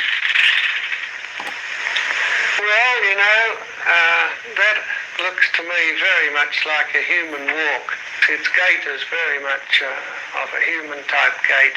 If you have a large primate who has basically the bipedal locomotion, he would have to have a human-like gait. This is exactly what I would expect. And also, when you look at its... This guy's a dickhead. As it walks, the undersurface is much too light-colored for an animal with this kind of dark fur. The light color on the bottom of the feet is perfectly normal for any primate, or, well, most hominid-like primates. Africans with black skin have very light-colored soles of the feet. This is simply because the stratum corneum is very thick and carries less of the pigment. And furthermore, it seems to have the characteristics of both male and female. The head has a big crest on it, like a male gorilla does, and this crest is called a sagittal crest. Now, this creature also has pendulous breasts, which is a female characteristic. The crest, the sagittal crest on the top of the head, has been claimed as a male characteristic in the Patterson film. Well, yes, it's a characteristic of adult male gorillas and orangutans, but it's not a male characteristic, it's a size characteristic. Beyond a certain size, the jaw muscles must find attachment on a special crest, and it happens that only male gorillas and orangutans get that big. If there were a female primate of the 5 to 500-pound body size, it would have to be so big that it would have a crest as well, so it's not a male characteristic. And the breasts are covered in fur, and in all other primates, the breasts are actually either bare or very sparsely haired. I don't know what the breast of a Sasquatch ought to look like. Of course, what's going on there is, in Patterson's film, the creature has a bulge here, which seems to be a two-part bulge, but it's not really very clear. This might not actually be breasts. These could be outpouchings from the trachea, which occur in many large apes, called laryngeal air sacs. Patterson, who died of cancer in 1972, swore on his deathbed that this film was authentic. His partner that day also swears that what you are seeing now is a picture of a real Bigfoot.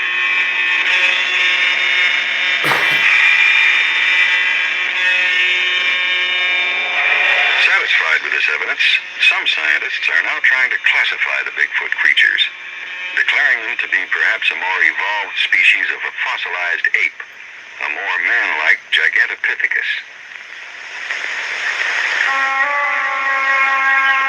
They've begun to study the living habits of the creatures, based on the voluminous accounts of eyewitnesses for the past 100 years.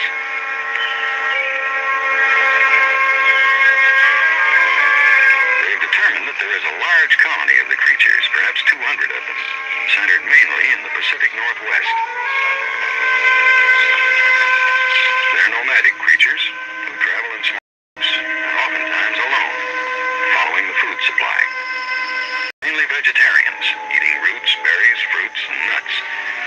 Some have been seen, though not frequently, eating small rodents like field mice.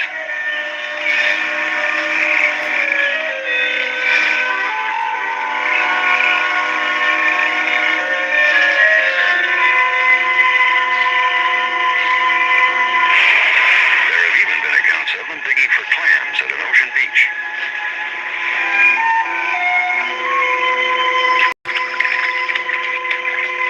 Bigfoot creatures have also been seen pulling fish from the streams and taking them from fishermen's barrels outside their homes.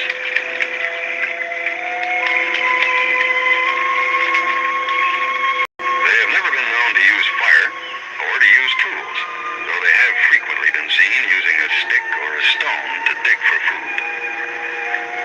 They build no permanent dwellings, making their beds under trees or in caves.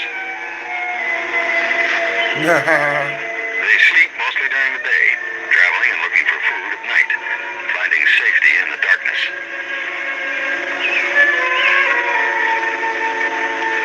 They have keen, animal-like senses, and they're quick to perceive danger. They're strong and very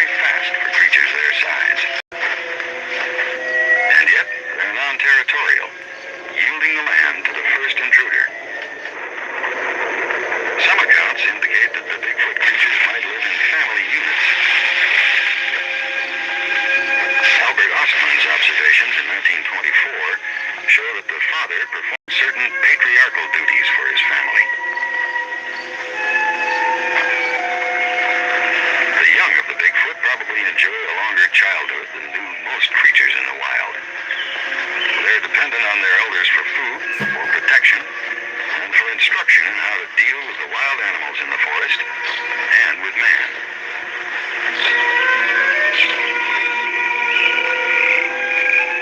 They themselves are not predators. If there were, more would be known about them. For a giant creature that attacked and fed on cougars and goats and deer would not long escape the watchful eye and the ready rifle of the hunter. They're shy and wary creatures, apparently gentle toward both man and beast. Creatures alive to the possibilities of the wilderness. They're elusive creatures, hard to catch a glimpse of. Creatures, perhaps like man, still evolving into a higher order.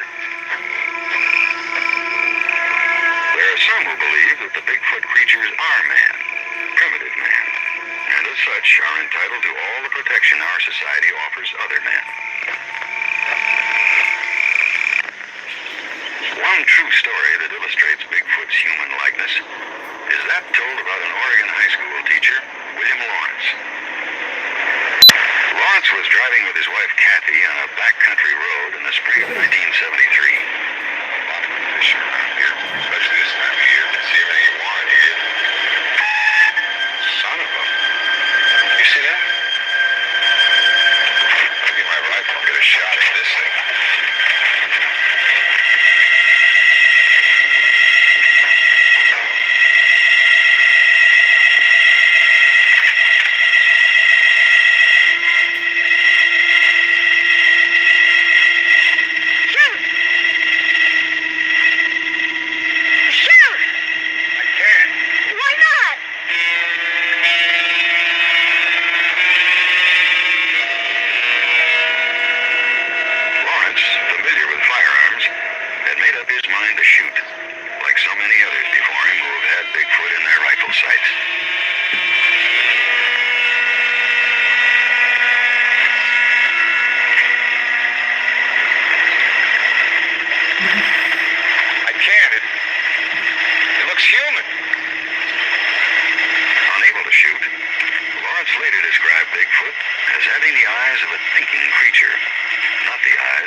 Is still unknown.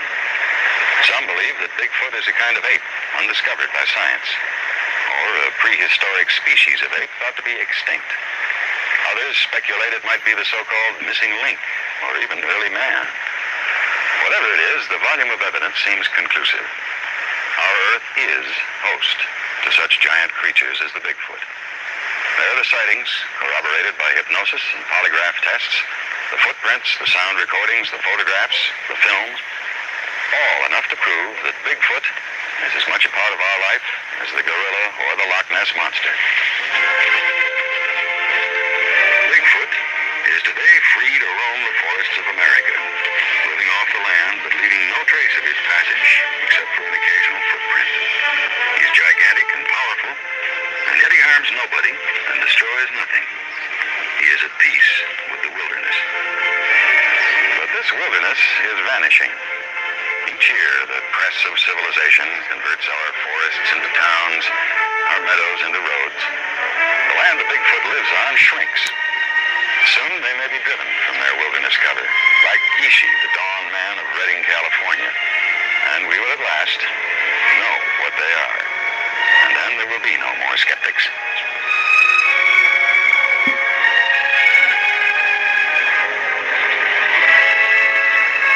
And that concludes our feature presentation. Be sure to like, subscribe, and ring the bell for Danny Dan. And believe me, you will never have to sit through that feature presentation again. You have my word. I have showed it once on 13 o'clock live before. And now I've showed it on the Witching Hour. So I will never, probably ever, show that video, that movie again. So I hope you enjoyed it. You're watching the Wolfman Dan Show. The Witching Hour. And now, for something completely different. All right, this is the one that started it off. In fact, at the Willow Creek Conference, they let me get up and play the song. It's called Bigfoot, the Living Legend. That's when I met Tom. He come by and I said, God, this guy is... Ready, Bobo? You ready? You got a part in this too. And you're welcome to stick around for some Bigfoot tunes and a story from Bigfoot. Mystery to everybody. Not many believe I exist. I'm alive and free, as real as can be. Roaming through the forest mist. Yeah, for many a year in the canyons you'll hear my songs that many call scream. As far as I can get it away from man, living off the forest and drinking from streams.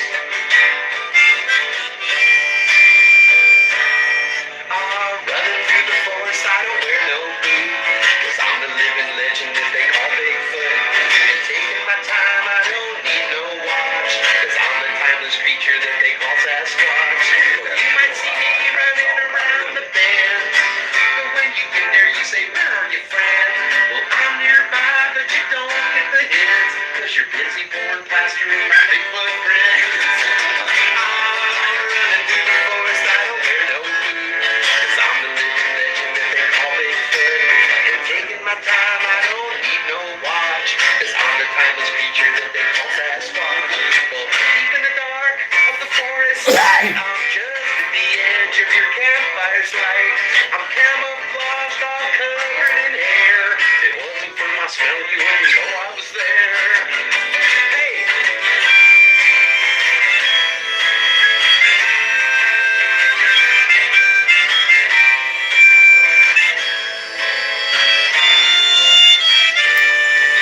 Curiosity draws me to your campfire flame.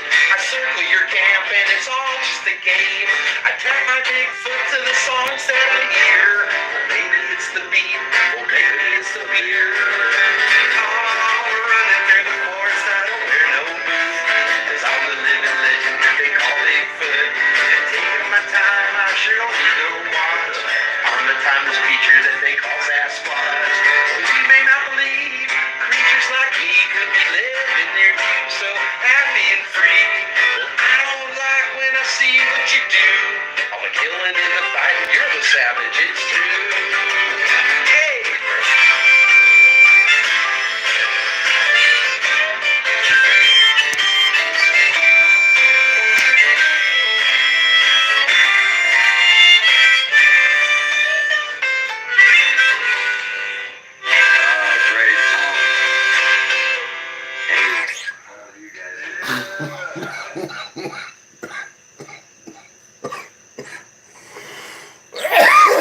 Well, I'm coughing it up on that one. I bet you never heard that one, guys. What do you say? Have you ever heard that song before? Let me know in the comments, in chat. Oh, wow. That one got me, dude. But I got more. I got more songs. I got more stuff coming up, so stick around.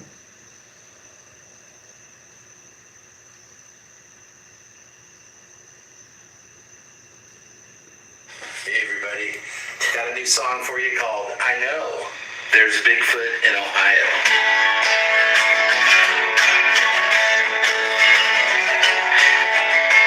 New Bigfoot songs here on the Very Damn Blog with Wolfman Dan. Here in the heartland, beneath the rivers and the streams, where the forests turn around, the farmland steams. Ohio River flowing from the Appalachians to the sea. Here in the Buckeye State, Bigfoot are what they see. I hear the woodknock saying, don't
talks.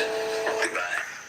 I love that. Yeah, that's what I do. I dig up old songs you probably never heard here on The Witching Hour with your host. That's me, Wolfman Dan, and I hope you're enjoying the show so far. If you are, be sure to like, be sure to subscribe, be sure to ring that stupid little bell that I can't stand. Wouldn't be a Wolfman Dan show if I didn't take this time. Greetings, my friend Swerve, and welcome to the show. As usual, you come in as I'm winding down. But it wouldn't be a show that I do if I didn't call up my friend, Bigfoot Michigan Rob, to tell us a Bigfoot story. Hello, everybody. It is I, Bigfoot Michigan Rob. You might be asking, man, it's been 3 weeks. 3 weeks, Rob, since we've done a subscriber encounter story. But as you all know, I've been pretty busy. I'm back on track to put these out for you once a week. I've got several unanswered emails regarding these stories I have to get back to. So if you haven't heard your story yet, trust me, it is in queue. I have to give a special thanks out to everybody that's purchased my book. It's been out about 10 days. Bigfoot Michigan Rob presents True Cryptid Encounters Book 1. The link for this, if you want to buy the book, will be in this description. Here it is, of course. And again, for all you fine people that have bought it, thank you ever so much. And I also I have to thank everybody that donate on the super thanks for these videos. It does help the channel out, and I do appreciate it so much. Don't forget, on Tuesday night, 9 in the East, Beyond BMR, my live show, and my other live show, along with Krista, Thursday, Brunch with Bigfoot Michigan Rob. And of course, that is 1 o'clock Thursdays. But let's get on with it. Fantastic story, everybody. Kick back, relax. Thanks for joining on in. Cape Pole, Alaska. I'm writing this as a 75-year-old man, Rob. Back in the day,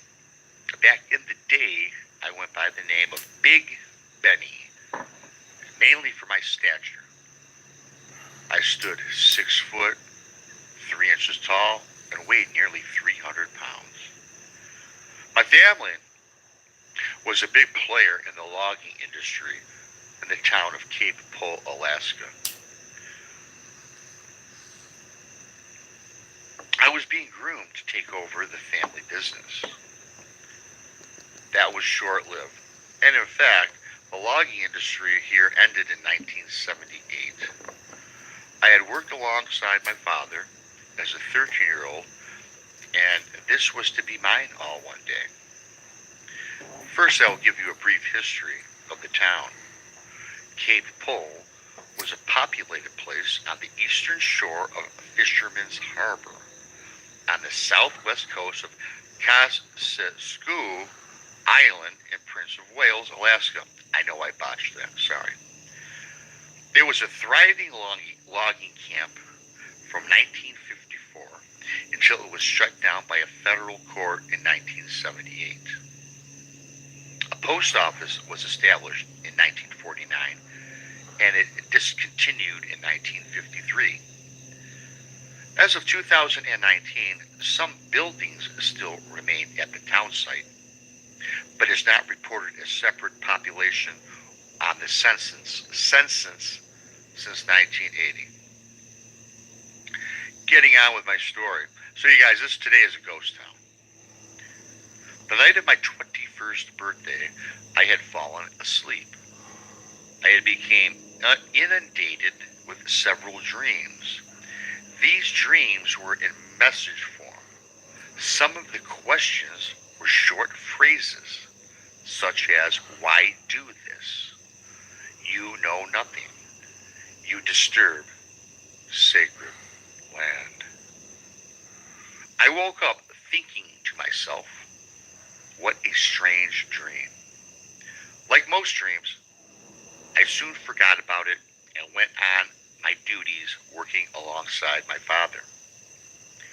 1 week later, I had another similar dream. This dream, once again, had these strange messages. However, this dream was different, as images of tall, powerful shadows, one in particular. It was as tall as a building, or so it seemed. There were spirit-like entities circling about this immense shadow. The dream was extremely vivid and almost lifelike. It was like my physical body was observing these images in real time. I awoke in a sweat, and frankly, I was a little bit confused, and it took me several moments to shake off my dulled senses. These dreams continued on for several months, with each night's dream becoming more and more vivid. The verbiage and messages became more pronounced. The message became threatening and had undertones of death and tragedy to be cast upon my father and my family. The images of the tall shadow-like figure or figures took on the frame of a large, hairy, covered human-like entity. The spirit beings surrounding the large figure cast a description of small children, which gave me the realization that these children were apparently lost souls, looking to be brought to the other side. It was like they were trapped and seeking to be released. Why was I the recipient of such disturbing dreams? This plagued me, and I feared not to tell my father, as he would hear nothing.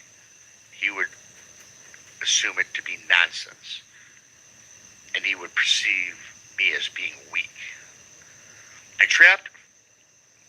I felt trapped inside myself with my newfound yet strange journey.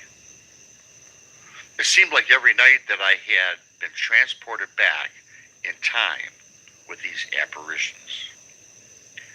I became relieved after several months because the dreams had stopped. My father and I continued our logging and taking down the trees of the forest to process and sell in our thriving business.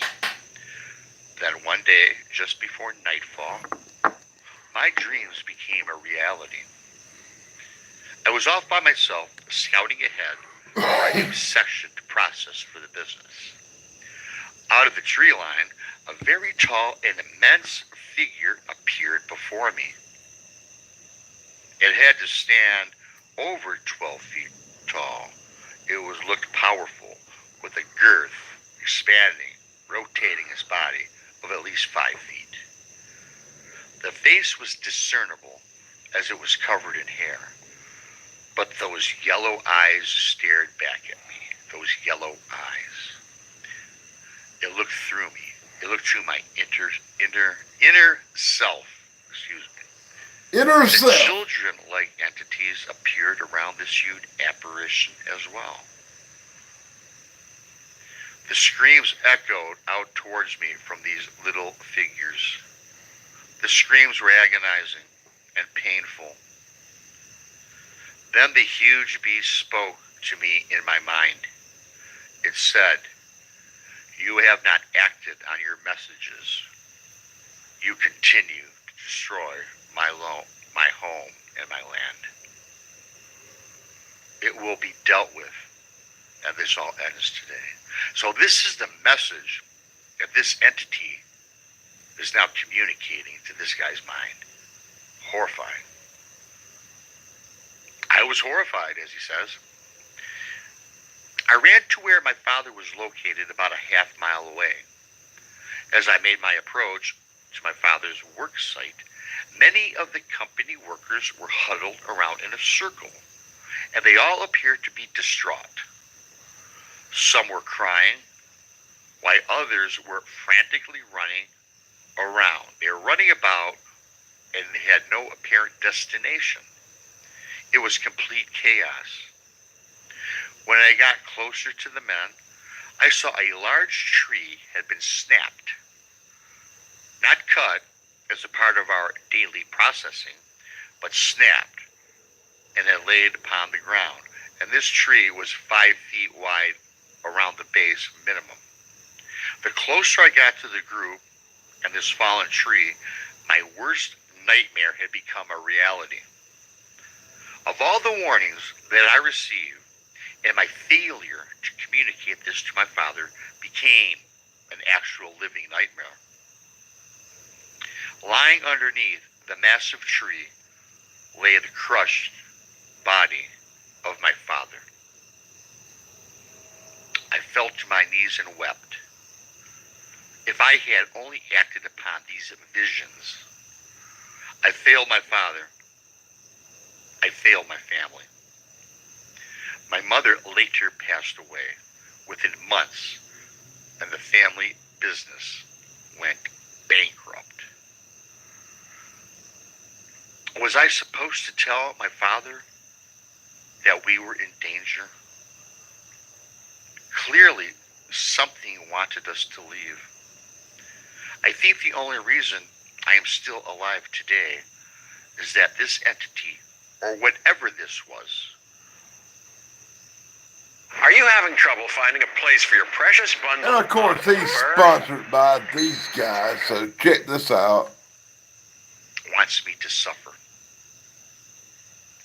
I believe this was a message from Sasquatch. And to this day, I still do not understand.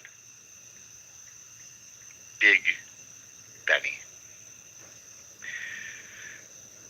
Wow.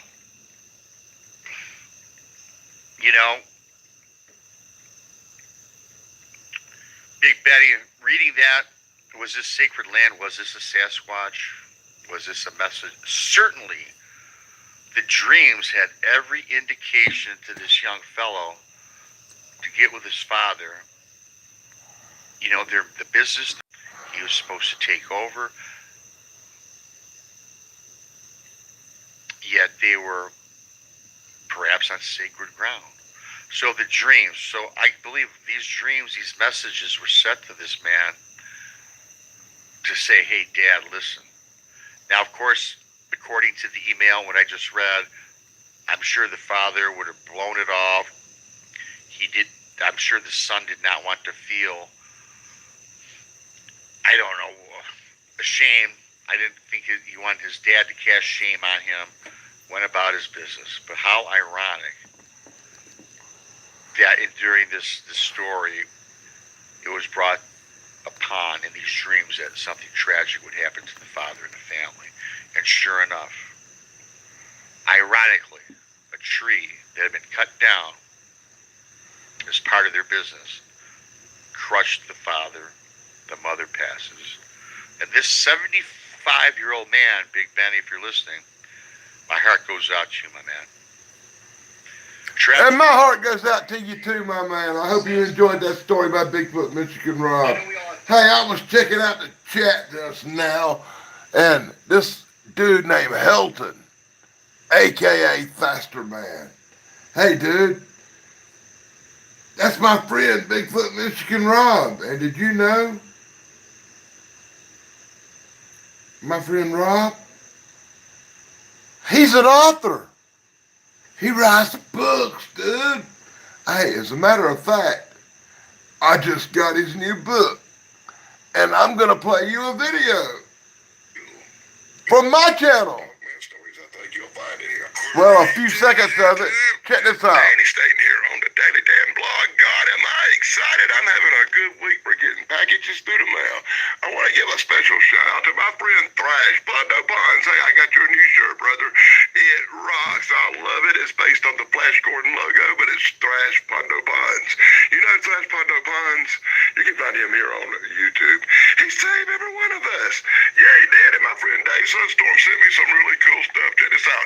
I got the Rewind magazine, the cool one with the Partridge Family. I've been trying to win a subscription to this magazine for a year. It's driving me crazy. And he sent me the Don Knotts collection. Yes, he did.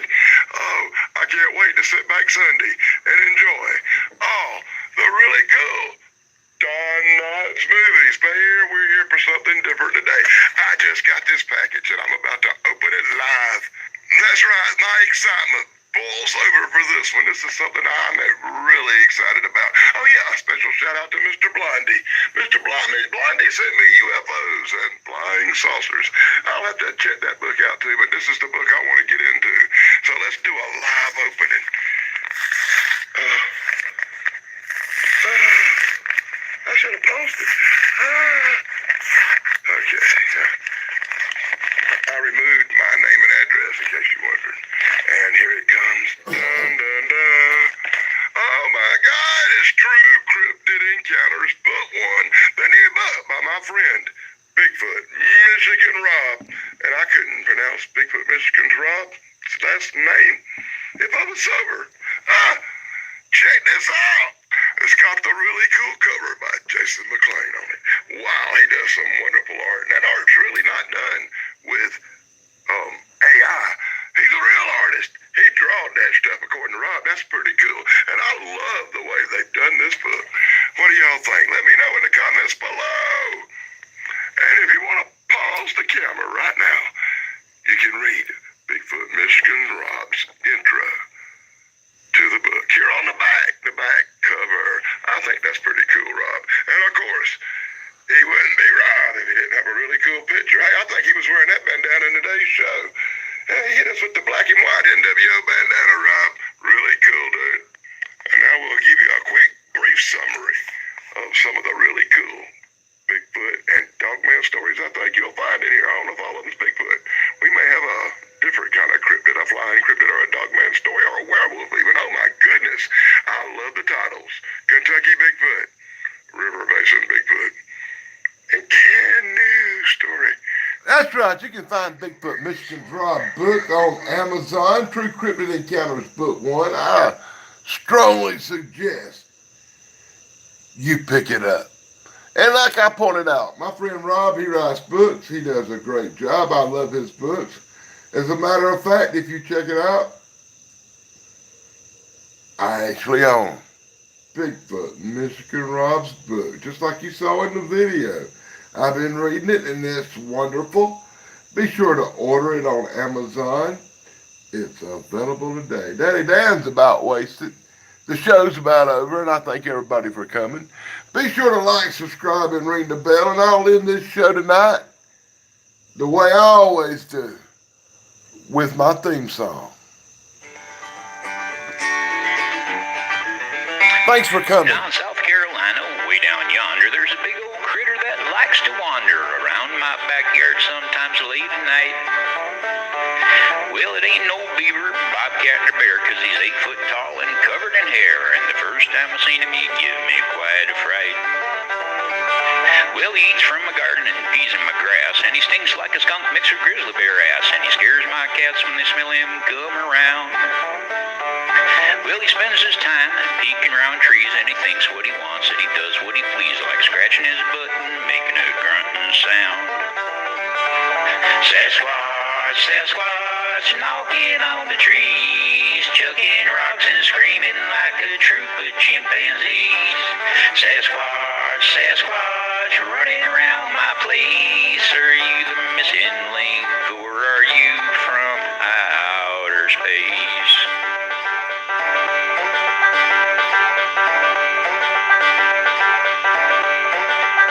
Now you may wonder, what does a Sasquatch do when he's wandering around at 1:45 in the middle of the night because he's feeling down? Well, he comes on over to visit my house. I think he has a little thing for my spouse, 'cause she always feels like someone is around.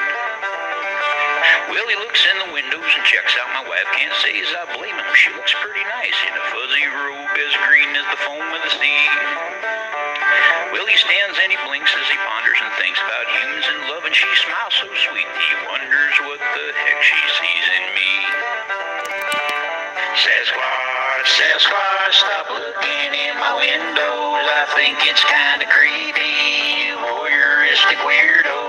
Sasquatch, Sasquatch, keep your big paws to yourself. Ain't you got a lady Sasquatch to raise your Sasquatch well?